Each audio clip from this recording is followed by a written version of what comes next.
Assalamualaikum warahmatullahi wabarakatuh. Perkenalkan, kami dari kelompok 3 yang beranggotakan 3 orang, yaitu saya sendiri, Salsya Nisa Putri dengan NIM 123230013 dan rekan-rekan saya. Perkenalkan, nama saya Noval Zaki dengan NIM 123230115. Saya sendiri Susan dengan NIM 123230029. Di sini kita akan mereview file yang dikirim oleh Bapak Rizky Ahmad Yudanegara yang berjudulkan Pengenalan Kode Etik Penilaian Indonesia (KEPI) dan Standar Penilaian Indonesia (SPI). Di sini kami akan membacakan hasil review kami. Pengenalan Kode Etik Penilaian Indonesia dan Standar Penilaian Indonesia mengulas secara mendalam konsep kerangka evaluasi pengendalian intern dan sistem pengendalian intern, yang merupakan bagian integral dalam tata kelola organisasi yang efektif.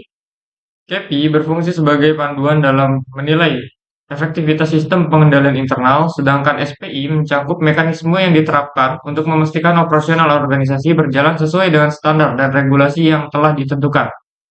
Kedua, konsep ini memiliki tujuan utama untuk meningkatkan efektivitas, serta kepatuhan terhadap kebijakan dan peraturan yang berlaku, sekaligus mengurangi resiko yang dapat menghambat pencapaian tujuan organisasi.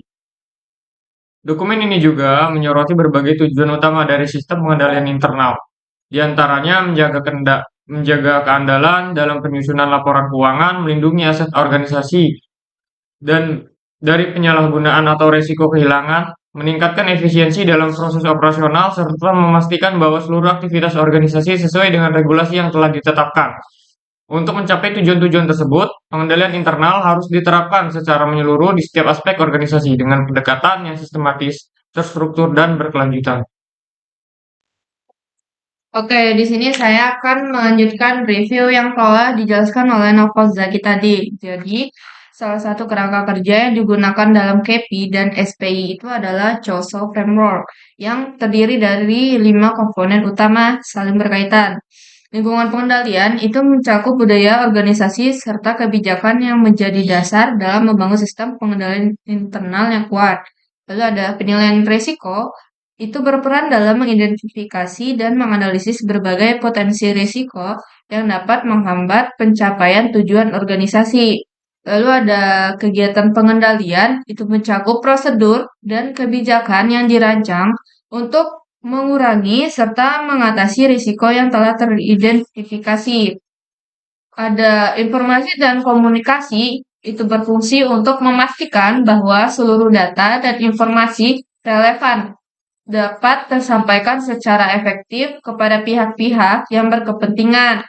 Lalu yang terakhir itu ada pemantauan, dilakukan secara berkala untuk menilai efektivitas sistem pengendalian yang diterapkan serta melakukan perbaikan jika diperlukan agar pengendalian internal tetap berjalan optimal.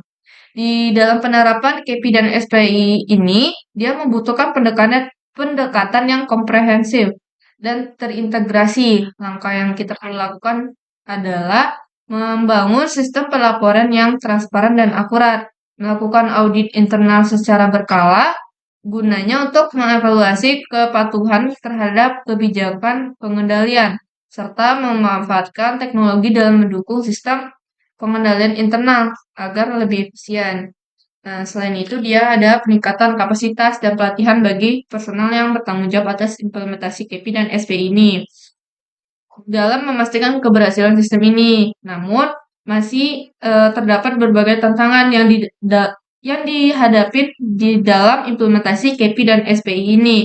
Contohnya itu kayak rendahnya kesadaran serta komitmen dan dari manajemen, keterbatasan sumber daya dan teknologi, lalu adanya resistensi terhadap perubahan dalam organisasi. Lalu, secara keseluruhan, dokumen ini dia menyajikan informasi yang sistematis, terstruktur mengenai KEPI dan SPI. Materi yang disampaikan juga cukup jelas, namun lebih komprehensif jika dilengkapi dengan studi kasus atau contoh konkret terkait implementasi KEPI dan SPI dalam dunia industri maupun sektor publik. Penambahan ilustrasi dan contoh nyata itu juga membantu pembaca untuk memahami bagaimana konsep ini diterapkan dalam berbagai jenis organisasi. Selanjutnya itu ada dari segi keunggulan. Dokumen ini berhasil menjelaskan konsep KPI dan SPI dengan baik menggunakan pendekatan COSO framework yang merupakan standar umum dalam sifat pengendalian internal. Selain itu, materi yang disampaikan sangat relevan bagi organisasi yang ingin memperkuat sistem pengelolaan internalnya, namun terdapat beberapa kekurangan yang dapat diperbaiki, seperti kekurangan kontrol dan indikator teknik yang lebih rinci mengenai evaluasi KPI. Adapun penyajian lebih detail mengenai metode evaluasi KPI juga dapat membantu membaca, memahami bagaimana efektivitas pengendalian internal dapat diatur secara lebih objektif. Selain bentuk perbaikan, dokumen ini dapat dilengkapi dengan beberapa penerapan KPI dan SPI dalam organisasi nyata, baik di sektor swasta maupun pemerintah. Penjelasan ini lebih lanjut mengenai metode evaluasi KPI dengan indikator yang lebih jelas juga dapat meningkatkan kualitas materi yang disampaikan. Selain itu, strategi dalam mengatasi tantangan implementasi KPI dan SPI dapat ditambahkan agar pembaca memiliki wawasan lebih luas dalam mengatasi kendala yang mungkin dihadapi dalam praktiknya. Dengan penerapan KPI dan SPI yang efektif, organisasi dapat meningkatkan kualitas pengendalian internal, mengurangi potensi risiko operasional, serta memastikan tata kelola yang lebih transparan dan akuntabel. Oleh karena itu, penguatan sistem pengendalian internal melalui KPI dan SPI merupakan aspek krusial yang perlu diperhatikan dalam pengelolaan organisasi model untuk mencapai tujuan yang lebih optimal. Baik, itulah review yang kita lakukan mengenai judulnya Pengenalan Kode Etik Penilaian Indonesia KPI dan Standar Penilaian Indonesia SPI.